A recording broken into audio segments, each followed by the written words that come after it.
안녕하십니까, 문틀란TV입니다. 그간 일각에서 차기 법무장관 후보자로 거론되어 왔던 조국이 8월 중으로 예상되는 개각 명단에서 빠질 가능성이 커졌습니다. 갈수록 심각해지는 경제 위기로 인해서 일본과의 외교 협상에 나설 기회를 엿보고 있는 문재인으로선 조국 법무장관 임명이 반일 민족 감정을 적당히 국내 정치적 목적에 이용하려 했던 의도를 넘어서는 자충수가 될 수 있습니다.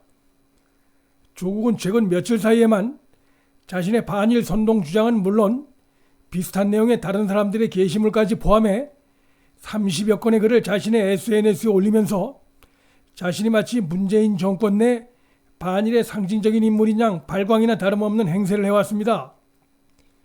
문재인이 차가운 이성이 조금이라도 남아있다면 조국 법무장관 임명 강행이라는 천박한 망동이나 다름없는 고집을 부리는 대신에 현실적인 대일 외교 협상을 통해 국가의 근심을 도는 노력을 해야 할 것입니다. 이러한 상황들을 감안할 때 조국이 법무장관 후보군에서 탈락하고 차기 총선으로 방향 전환하거나 아니면 총선의 지원자 역할을 행세할 가능성도 있습니다. 위선적인 좌파들의 한심한 자아도취 행태가 아닐 수 없죠. 최근 조국의 충동적인 SNS질은 대통령 참모의 모습이 아니라 정치권에서 흔히 보게 되는 좌파 저질 정치인들의 모습, 바로 그것입니다. 조국이 20일에 올렸던 글들이 자신의 국제정세 무지에서 비롯된 것이 아니라 편협하지만 법률적 신념에서 비롯된 것이었음을 주장하려면 2005년 한일 청구권 협정과 관련한 민간 공동위원회의 입장을 낸 노무현 정부의 당시 판단은 배상과 보상의 의미를 구분 못한 잘못이 있다. 따라서 이것은 일제히 한국 식민 지배를 합법화하는 중대한 잘못을 범했다.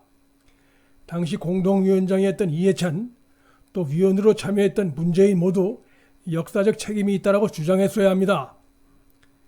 그런데 그러한 주장은 그의 글 어디에도 없고 오히려 당시 결정을 두둔하는 자가당착적인 모습을 보인 것을 보니 조국은 확실히 공부가 부족했던 것이 틀림없습니다. 조국에게선 이제 더 이상 학자의 모습이 느껴지지 않습니다. 그가 쓰는 단어, 문장 속에는 학자의 언어가 아닌 정치권 모사꾼의 냄새가 풀풀 납니다.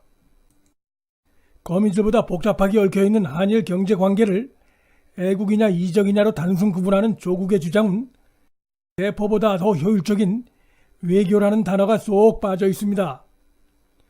며칠 전에는 죽창이란 단어를 SNS에 올리더니 이젠 전쟁이란 단어를 무려 4번이나 올렸습니다. 조국은 도대체 무엇을 하자는 겁니까? 나라의 위기를 진정시켜야 할 책임있는 위치에 있는 자가 이렇게 경솔한 모습을 보여서 되겠습니까? 대통령의 일개 참모가 나라 위기 상황에서 대통령보다 더 앞서서 경제 전쟁을 부채질하는 이런 행동은 아마 세계적으로도 그 유래를 찾아보기가 어려울 겁니다.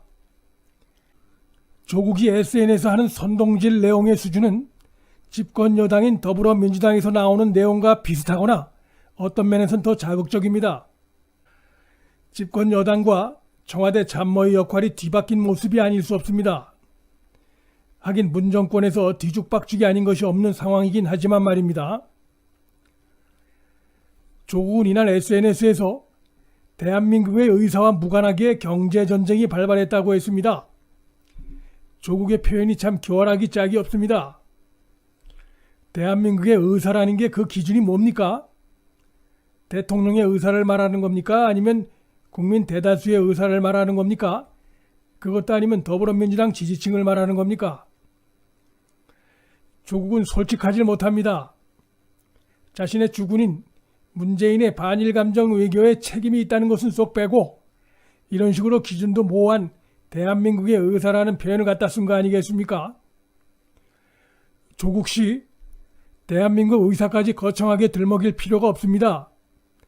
문재인과 아베와 문재인 이 두 사람의 민족 감정 외교가 한일 양국의 오늘의 사태를 불러온 직접적인 원인입니다. 원인이 뻔히 나와 있는데 그걸 은폐하려고 억지 부리지 말길 바랍니다. 조국은 이번 사태의 책임론에서 문재인은 쏙 빼고 공적이라고 생각되는 부분에선 문재인을 올려놓는 이중적인 행태를 보였습니다. 그는 SNS에 문재인 대통령은 이 경제전쟁의 최고 통수권자로서 혼신의 힘을 다하고 있다고 아부했습니다. 조국의 주특기 중 하나가 널리 알려진 대로 문재인의 아부를 하는 것이죠. 그런데 아부를 하더라도 설득력 있는 근거를 갖고 해야 보다 많은 국민이 받아들일 겁니다. 문재인이 기업들이 아쉬워하는 반도체 소재를 확보해 줬나요? 아니면 일본 아베 정부를 상대로 제대로 설득을 한번 했나요? 아니면 미국의 중재를 얻어내기를 했습니까? 그것 아니면 문재인이 미래에 대비한 확실한 청사진을 우리 국민에게 제시한 게 있습니까? 그렇잖아도 문정권의 경제 무능으로 경제가 전방위로 추락하고 있는 상황에서 한일 간 무역 갈등마저 발생해서 우리 국민과 기업들의 경제 환경이 더욱 어려워졌습니다. 도대체 조국은 무엇을 근거로 문재인이 잘하고 있다고 아부를 하는 것입니까? 역사에선 이런 부류의 신화를 간신이라고 부르죠. 한국과 일본은 이미 어느 한쪽이 완전히 승리하고 또 다른 쪽이 완전히 패배하는 그런 단계의 수준을 넘어섰습니다. 충돌이 길어지면 양국 모두 패배할 수밖에 없는 그런 관계죠. 문재인이나 조국이나 바로 이런 점을 잘 알고 현 상황을 정치적으로 이용하고 있는 겁니다. 그렇기 때문에 그 죄질이 더욱 악성인 겁니다. 그러나 간신히 새 치열을 함부로 놀려 망한 왕조가 한둘이 아닙니다. 대통령의 핵심 측근이란 자가 날마다 날이 시퍼렇게 선 경제 전쟁을 부추기고 국민을 애국대 이적으로 편가르게 하고 있으면 정권 내에 다른 의견이 들어설 수가 없지요. 적과 아군의 단순 논리로 경제관계를 선동질하는 행태가 횡행하면 효율적인 의사소통, 합리적인 대책에 들어설 자리가 없어져 결국 정권은 국민의 신뢰를 잃고 취약해질 수밖에 없습니다. 문재인도 조국도 국민의 거센 역풍에 직면할 겁니다. 윤플란TV 여기서 마칩니다. 구독 버튼과 좋아요를 눌러주시면 방송 제작에 큰 힘이 됩니다. 시청해주셔서 감사합니다.